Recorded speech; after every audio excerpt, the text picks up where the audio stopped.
My name is Marianna Sikorowska, and I'm the Governance Officer at the Sport and Recreation Alliance. So today's webinar is about board behaviors.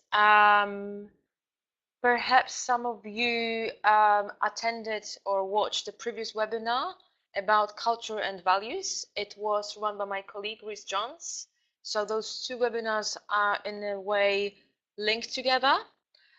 We are currently experimenting different ways of delivering the webinars. So last time my colleague did a great video. This time I will stick to more traditional form, but obviously your feedback will be much appreciated. For those who are attending our webinar for the first time, I will go through webinar logistics before I will start to talk about the content. So this webinar will be recorded. You will be able to access this later on our website. You can also share it with your colleagues if you find it helpful. I know that it's quite hard to keep engaged via webinar, so I'll ask you a couple of questions via polls to kind of just get to know a little bit better who are you as participants.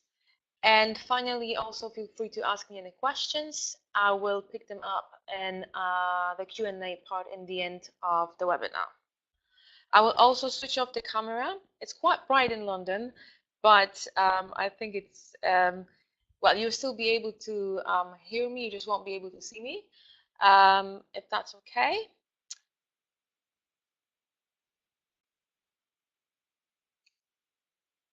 Okay, so we can move to the agenda for today. So there's a few things I will be focusing on. So first of all, we will talk about what do we actually talk when we talk about board behaviors. Secondly,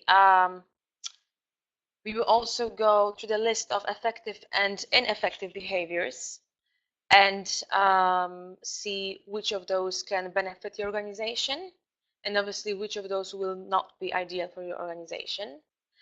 And finally, we will also have a look at good practice and solutions in terms of board good and effective board behaviors.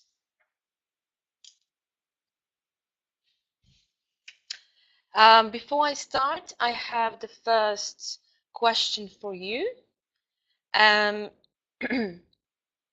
If you could tell me if you are a board member or not, it will help me to find out who actually are the participants of this webinar. And please don't forget to press the vote button in the end.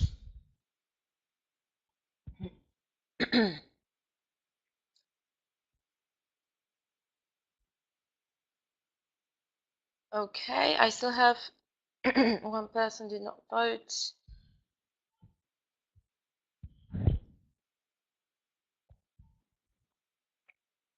Okay, thank you.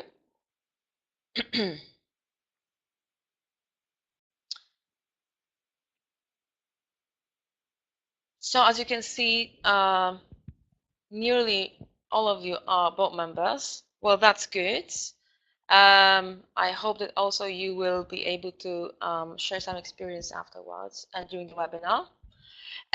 Also feel free to write in the chat box, which you can see on the bottom of the screen, if any of you is currently a chair or has been a chair of a board in the past.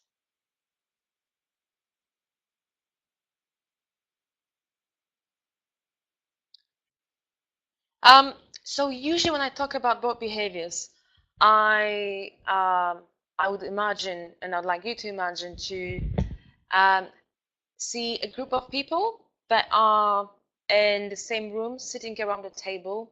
Ideally, there will be between 8 to 12 of them, and most of them will have different backgrounds, different personalities, set of skills. So it shouldn't be surprising that it would affect your board dynamics, and it will challenge the way your board is functioning. And this is why the board should invest time not only to consider its structure, but also as directors, you should think, how would you manage the social system that the board actually is?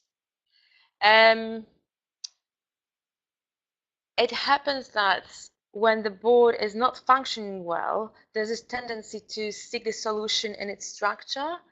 However, you might have boards that have policies in place, but have the right structure, um, are aligned to the rules, but you can still feel or sense that something is not clicking. It's because the structure is does not guarantee the board would be great. Obviously, it helps, but additionally, it's also important to pay attention to board behaviors. So in this slide, we see a couple of factors that are shaping board behaviors.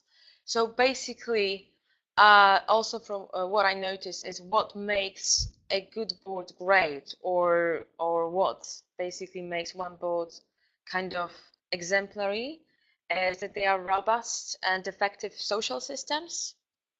And it's what I already just mentioned. It's just that it's behavior that is beneath each great board. So how you behave as an individual, and how you interact with a group will impact how you implement the policies and procedures in your organization. It's important to have a buy-in from each board director, because if you do not follow the systems and policies, then they will be useless in your organization. Secondly, it's also important to stress that as a board director, you have a special role, and as board holds the rest of the organization to account, as a board director, you must do the same. So basically, you are setting the tone for the rest of the organization. And thirdly, I mentioned already about the structure. Ideally, or I would say the most successful boards, they mix hard governance with soft governance. So hard governance would be obviously procedures and policies and rules and systems. And then we talk about soft governance when we talk about behaviors. Another factors shaping both behaviors, which are also mentioned by ICSA, are the character and personality of the board directors, and the dynamics of their interactions, and the balance in the relationships between key players. And by key players, I mean the relation between the chair and the CEO. I will mention it later when we're talking about effective and ineffective behaviors. Also, the relation between the CEO and the board as a whole, and between the executive and non-executive directors. And finally, the culture of your organization and also in your boardroom is really important. So, for example, the environment within which you have your board meetings. I hope that by now you're all familiar with our document, Governance and Leadership Framework for Wales. It refers directly to board behaviors in Principle 1 about integrity and Principle 6 about transparency and accountability. I would recommend to have a look at this document after the webinar, but look at this through the lenses of behavior, as we usually focus on structure. As some sort of exercise. You also see then after each principle, there are listed effective behaviors and also those which are ineffective. Also, an interesting statistics made by in the research conducted by Professor Andrew Kakabadze from University of Cranfield already a couple of years ago. He did this research on board members globally, and according to this, 47% of UK board members never discussed issues which deemed to be too sensitive, and 70% of board members did not know how to raise difficult issues. It shows that although probably we do know which behaviors are good and those which are ineffective, it might be hard to address, especially those behaviors which are ineffective. So in the final part of my webinar, I'll also share a couple of best practices and solutions, also when things go wrong. So speaking about behaviors, human element is really important. What I noticed by working with various boards is that those well-functioning boards, they behave, they look like successful teams. They have this chemistry that you can't really describe or quantify, and they seem to get into this virtuous cycle where one quality will build on another. And this virtuous cycle consists of respect, trust, and honesty. The board member would develop mutual respect. It will be demonstrated, for example, by the language they use during the board meeting, also outside, how they address themselves, by giving everyone the possibility to speak. Secondly, because they trust one another, they can openly share difficult information. And for example, they'll be declaring conflict of interest. And finally, because they're honest with each other, they can challenge one another, and you can then assume that everyone on the board will have the same reasonably complete information. Although this virtuous cycle of respect, trust, and honesty can be broken at any time. Imagine, for example, when the CEO does not trust entirely its board to share some information. It will be then difficult for the board directors to monitor performance or oversee the organization. However, as the board, you do have the responsibility to insist to receive adequate information. And in this example, I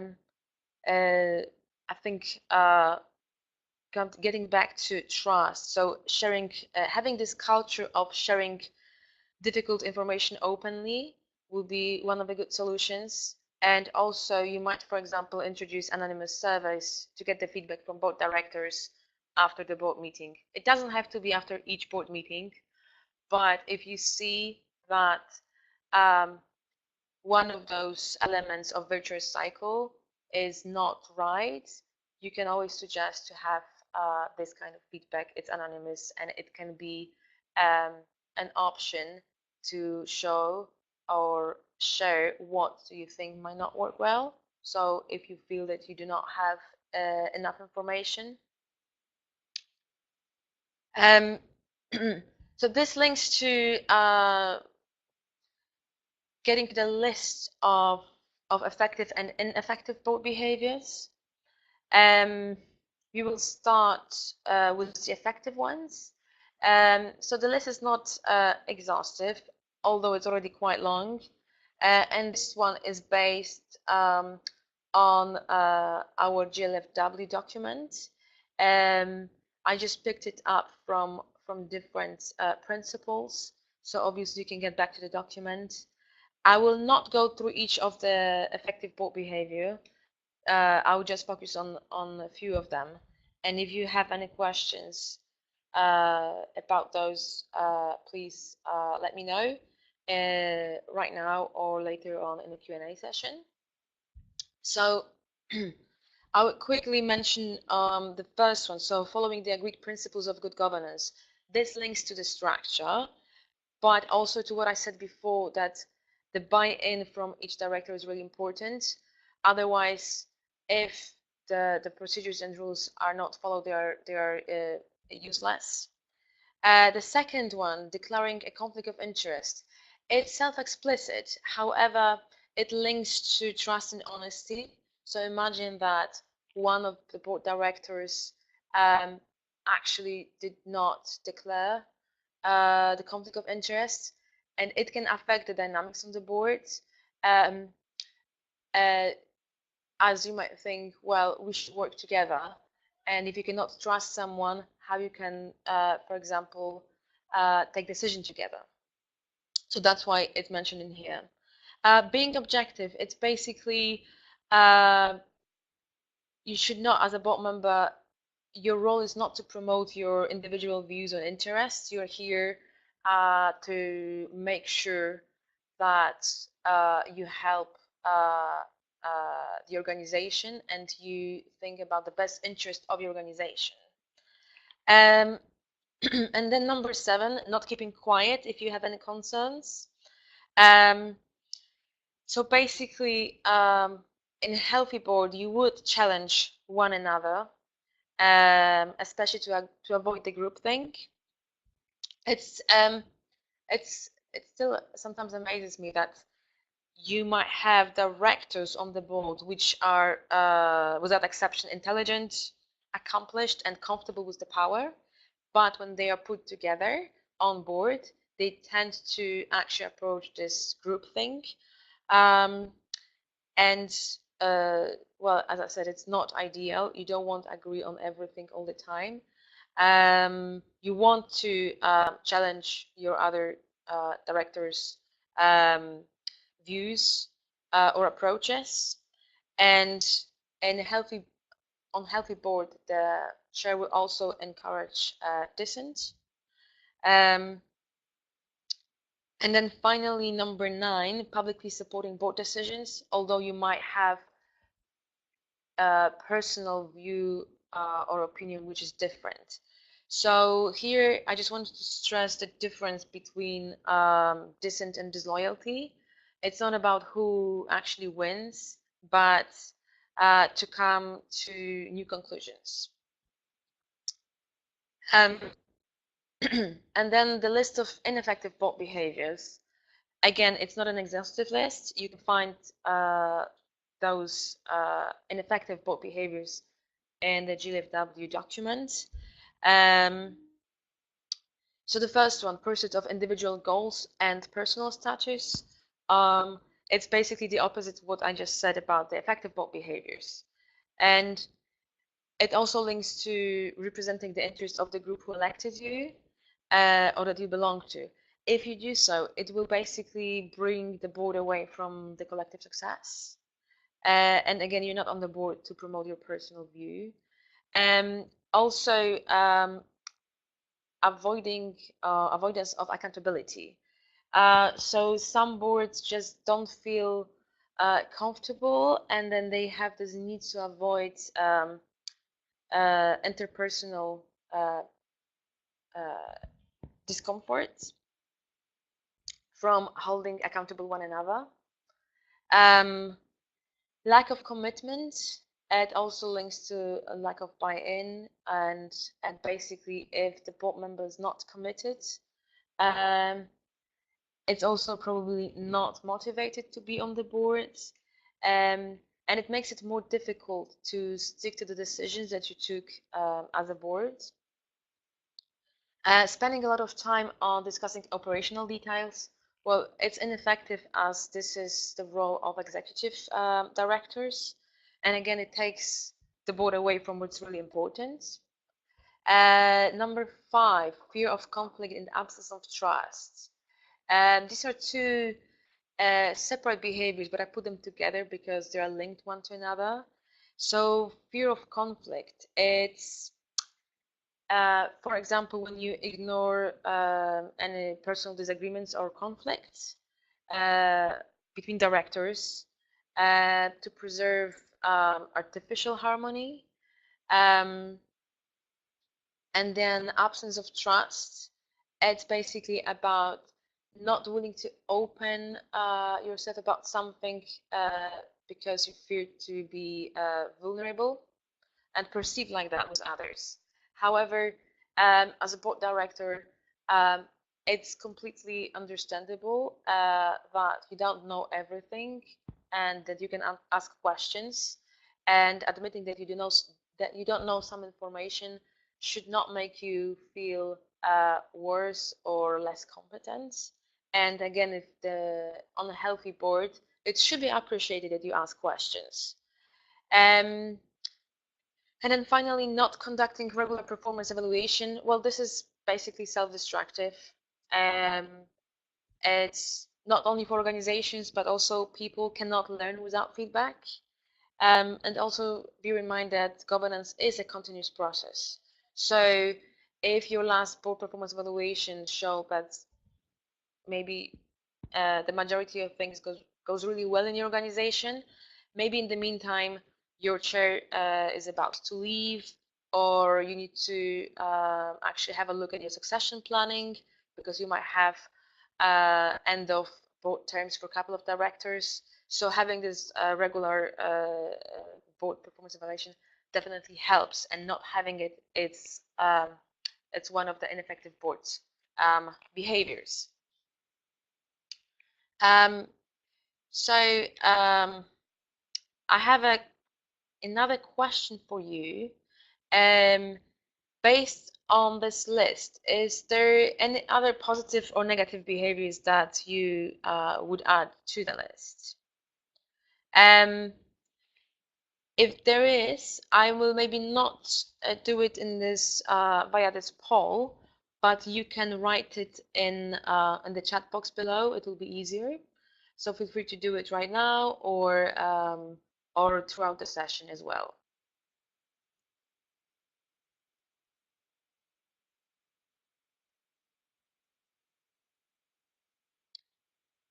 Okay, I'll move to the next slide. So having seen the effective and ineffective bot behaviors, what can you do about this? So how you can promote the right behaviors for your organization? Well, I would recommend to start with the board recruitment process. This is the place where you can already include values of your organization. So the person who considers joining your board will already have a better understanding on who you are as an organization. Do they actually can identify with your values? Then secondly, you can put it as well, your values in code of conduct, and also include the behavioral expectations. At the Alliance, we have in our code of conduct, we have the Nolan principles. I'm not sure if everyone is aware of them, but these are principles. It's 7 principles, and they are selflessness, integrity, objectivity, accountability, leadership, openness, and honesty. So each of our new board member and the current one can always go back to the code of conduct and see the list of those behavioral expectations.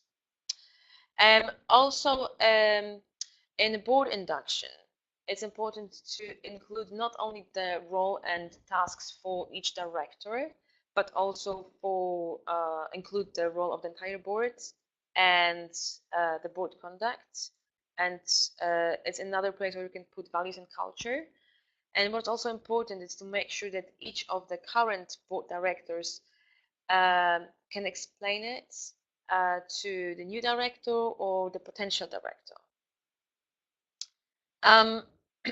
Socialization of codes and values. So this is where chair has a crucial role, as he or she will identify behaviors in order to promote good governance. But also, it's important to stress that sharing is not only about business and taking decisions from the business point of view for the organization, but also, especially for the chair, to recognize the board as a social group and being able to interpret board dynamics. We will see it's very crucial to have an effective board chair, as there are specific behaviors, especially those ineffective, that the first person to act would be actually your chair. And finally, board reviews and appraisal, sorry. it's what I just mentioned before, so the performance evaluation, but also it can be one-to-one meetings with chair or your senior independent director, depending on the situation. So these tools give you an opportunity to see which of the behaviors are actually contribute to the overall board performance and which of the behaviors does not work well. My last question for you, if you could tell me, do you mention values in any of those methods that I just listed? So board recruitment, code of conduct, etc.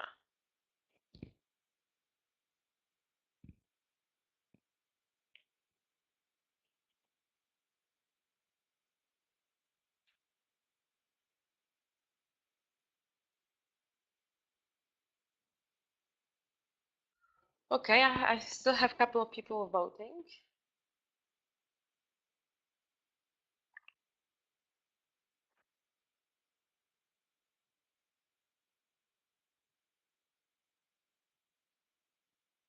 It's quite mixed, I can see already.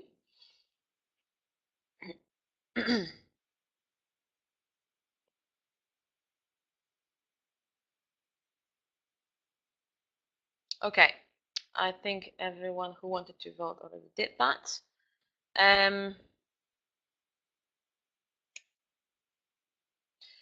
So as you can see, you do mention values in the majority of you in board during the board recruitment and the board induction process, and then half of you have values and there's behavior expectations in your code of conduct.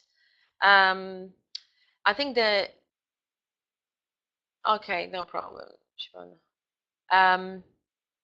I think the socialization of codes and values, this is something that you can even observe, you can either observe or not, how your chair acts and behaves.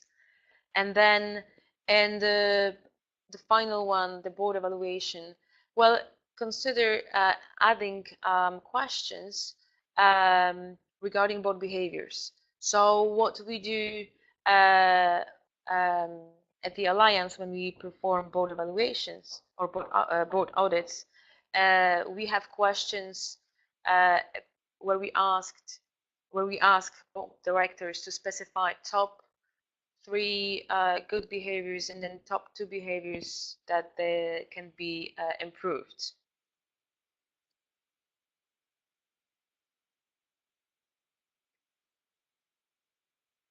Hi, Sue, I'm just reading your comment. Yes, so from my experience as well, it is very useful to have induction sessions.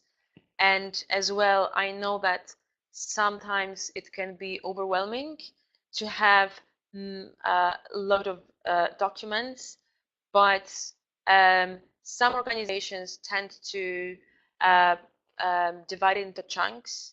Um, so I would say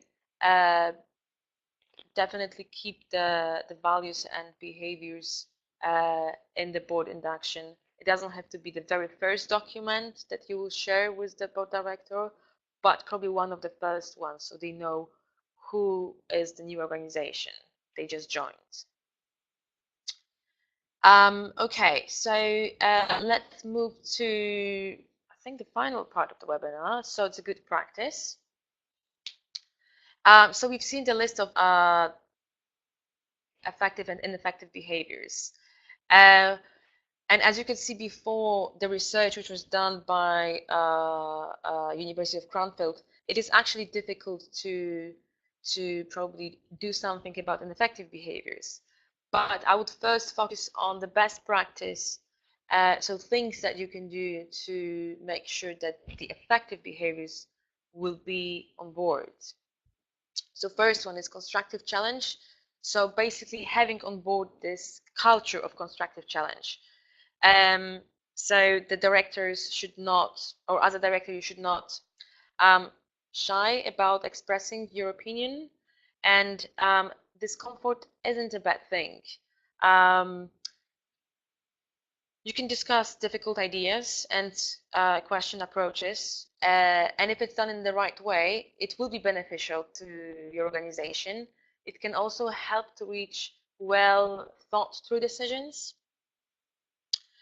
Secondly, board diversity, it's very important. There are already many researchers that showed that board diversity brings different perspectives and to the board, to the organization, and challenges the status quo of the organization. And diversity especially helps to prevent the groupthink. One of the board I was working with had a new board director, and she brought in with her different experience as she worked in a different sector before. However, from the very first meetings, she did not shy away, and she did ask questions, although she was not aware about certain procedures or facts. And actually, it turned out to be really helpful because um, the remaining board members had to ask questions about things they did, mostly because they have always been done that way. And it kind of um, encourage them to think, oh, maybe we can do it differently, or maybe it's the procedures we have in our organization now they're kind of outdated. So as you can see, it's good to have board members with different background and also those who are quite active and do not shy away from asking questions. And then thirdly, what I mentioned already, having a chair who is a good leader. As the chair should manage the dynamic and create the expectations for behaviors within the board.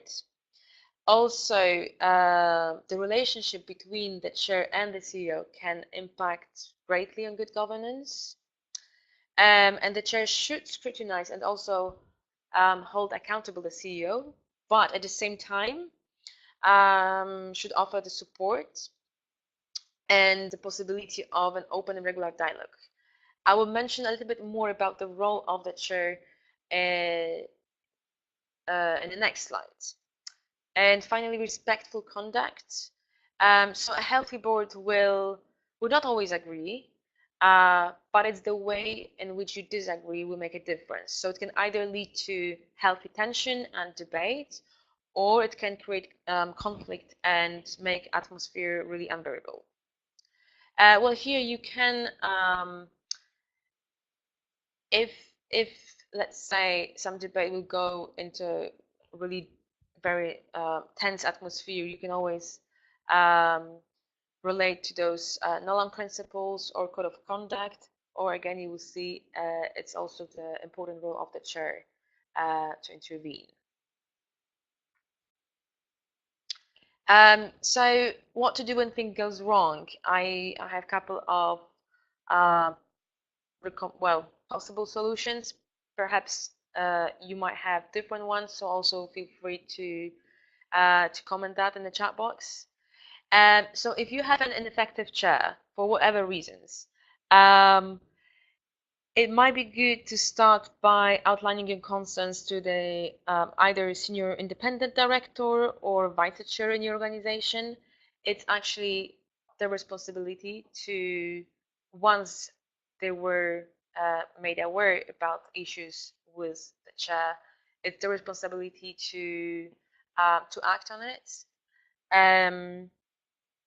Also, depending obviously on other board directors and if you have a healthy board or not, you can raise this. Well, you can mention this to other board directors. It might happen that someone else had the same opinion or observation about that chair, but haven't shared that either. Also check your governing documents. So in the Alliance Articles of Association, we do have a possibility for the board to pass a solution to remove any of the board member, obviously for the right reasons, and there's a procedure for that. Also having board and chair performance evaluation would be a good opportunity to raise any concerns, and because the performance evaluation is done anonymously, you can also be honest and say um, what what are the issues, or why do you think the chair is ineffective. Um, and finally, this is not ideal, but some organizations also consider that, well, there is a reason why there are board terms in each organization. And if your chair is ineffective, um, okay, Mike, if your chair is ineffective, but it's not, let's say, the biggest concern, and if the last few months of his term, you might just think about making sure that you can start the recruitment process for the new chair maybe earlier, and then the new chair will start right when the current chair will finish, or even a bit earlier, so there will be a time to overlap. Um, groupthink. So here the solution is what I already mentioned. It's board diversity. Also having this, or encouraging a culture of open dissent. So this is up to your chair as well to do this. And I just wanted to pay attention again that dissent is not the same as disloyalty.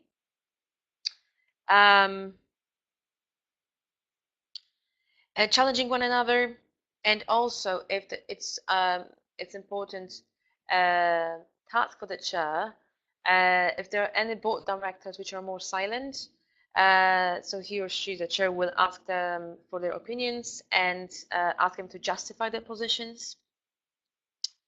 If you have a dominant or disruptive board member, so obviously the person who would either argue or not listen to others, or monopolizing this discussion. Again, this is the situation when the chair should take the lead, ensuring that everyone has a chance to speak, and it's not the only one voice that dominates the discussion. Also, I consider that as a board, you can meet outside of the formal board meetings. It can help to find out different views of other board directors in less formal atmosphere. And finally, you can use a code of conduct as a reference point for behaviors. In terms of lack of engagement, so usually it's when the board member is not attending meetings, or it's physically there, but it's busy doing something else, sending emails, using his phone or her phone, etc. Well, obviously one of the solution is to provide clear papers well in advance of meetings. Probably most of you, or most of the organization, do this, but sometimes most of the organization I am working with send the agenda a week before, maybe 10 days. But sometimes when you have more documents, you can consider sending it even earlier. Obviously, it might not guarantee that someone will actually read it just because they receive it 2 weeks earlier. But a role again for the chair is to encourage board directors to ask questions in advance of meetings. So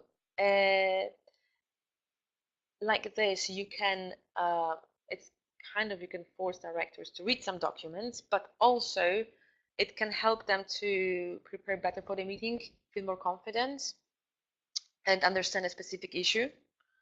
And finally, lack of attention to culture and values. So as a board, you can set a clear set of values for the organization, and also make sure that you can identify with it as a board director. And again, chair has to set an example. And what I mentioned before, include the values and cultures in your recruitment and board induction process. Thanks, Sue and John, for your comments. So you mentioned that qualities of humility and vulnerability are important, and I agree. Yes, everyone can make mistakes, and it's true. It's better for the organization and for the boards not to blame each other, but to see what's the possible solution. And then John, you mentioned that it's important that directors understand, yes, that the board decisions are collective. Um, yes, I think I even have it in my last slide. Um, and what I mentioned before as well. Uh, Although you might have a different personal view, you're acting as a board as a whole, so your decisions, you should stick to those decisions. Um, so finally, and this is where actually I will pick up on your comment again, John. So how to deal with the boredom dysfunction? So here are two situations or two scenarios. There will be a boredom dysfunction during the board meetings and also outside or in between the board meetings. So during the board meetings, there's probably more things you can do. So first of all, the personalized tension. So it's again first up to the chair to, for example, remind board members of the higher purpose of the meeting and recognize everyone positive intent and encourage other to do the same. It's also good to introduce the role model behaviors. So as you can see, it's about listening, acknowledging, also encouraging board members to ask questions for clarifications. If you observe that the body language of other directors seem to be tense, you can either call for a break or the opposite, ask questions to draw it out to find out why is there any problem. Um, and then explicitly acknowledge concerns and agree to disagree. Um, so this is what John Davies mentioned. Um, you have the right to have a different opinion, but as being a part of the entire board, you should maintain the full commitment and responsibility for the final decision taken. And between the board meetings, you can also experience some dysfunction or tension. So what is useful is to either call one-to-one meetings, or you can also meet in small groups to address any unsolved conflicts, or if you are actually seeking for a feedback yourself, or maybe you want to provide feedback for your board colleagues. And make sure that you communicate well between the meetings, as the board meetings are only take 4 or 5 times a year, and between those you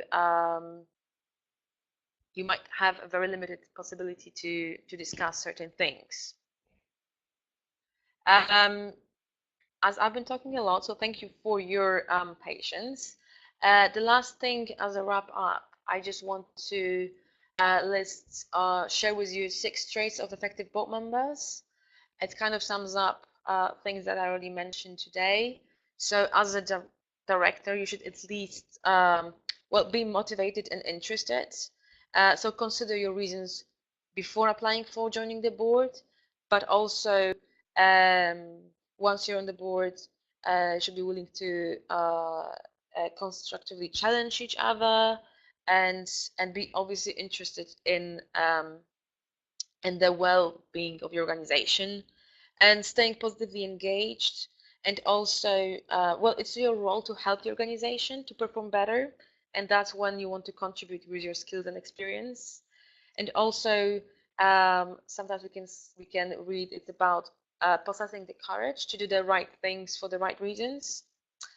Being objective is what I mentioned already, and then being capable of constructive challenge.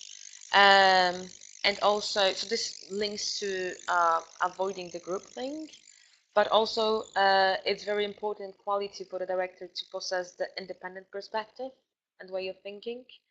and um, again, being capable of taking collective responsibility.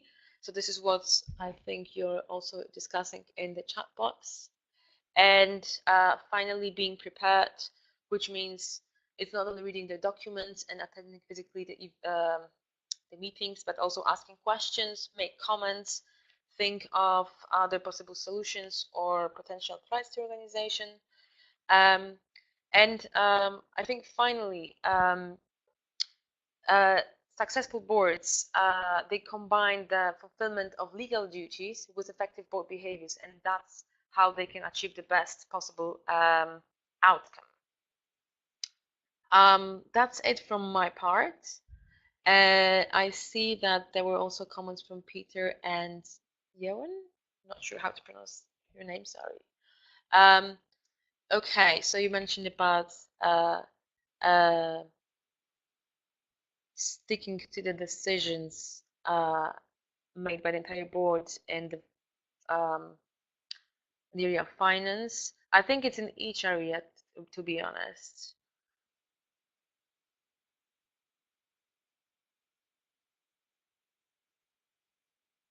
Okay, so that's maybe your experience, Peter, that finance director might influence or kind of impose a point of view. But this also links to the fact to receive enough documents, and also this links to the board diversity.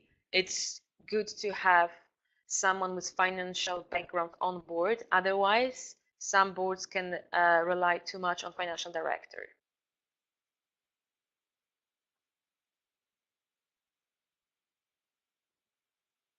Okay, let me know if you have any questions. I see that you have, there's an interesting discussion in the chat box. I will just mention quickly our training available in the end of March. So 22nd of March in Cardiff, there is a director's training in Wales. We have the last few places. It will be run by Seamus Gillen. He is really excellent, expert in this field. So if you are around, please consider attending this. It's free for Spotways and GBs. Then, if any of you is around in London next month, we will have our first governance workshop for the grassroots sector. So we basically, I will try to explain to the volunteers and community clubs how they can benefit from governance, and we will have our new governance training program next year.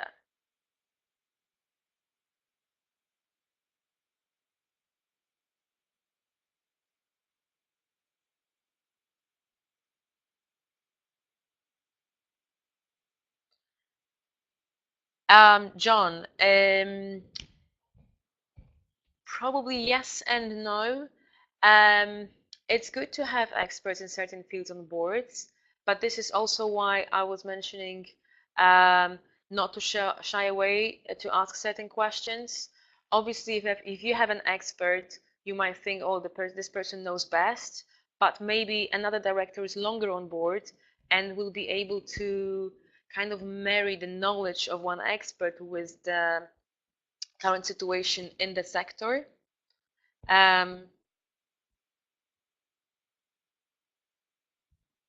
Yeah, so that's it. Okay, I will just stick around if you have any more comments or questions. Thank you, John. Yes, I will share the slides. Hopefully today or tomorrow they will be on our website in the section of the governance and leadership framework, sorry, for Wales. Okay, great guys. Have a great rest of the day. Hopefully it's also sunny in Wales as it's really sunny in London. Okay, Val, yes, they will be available on our website.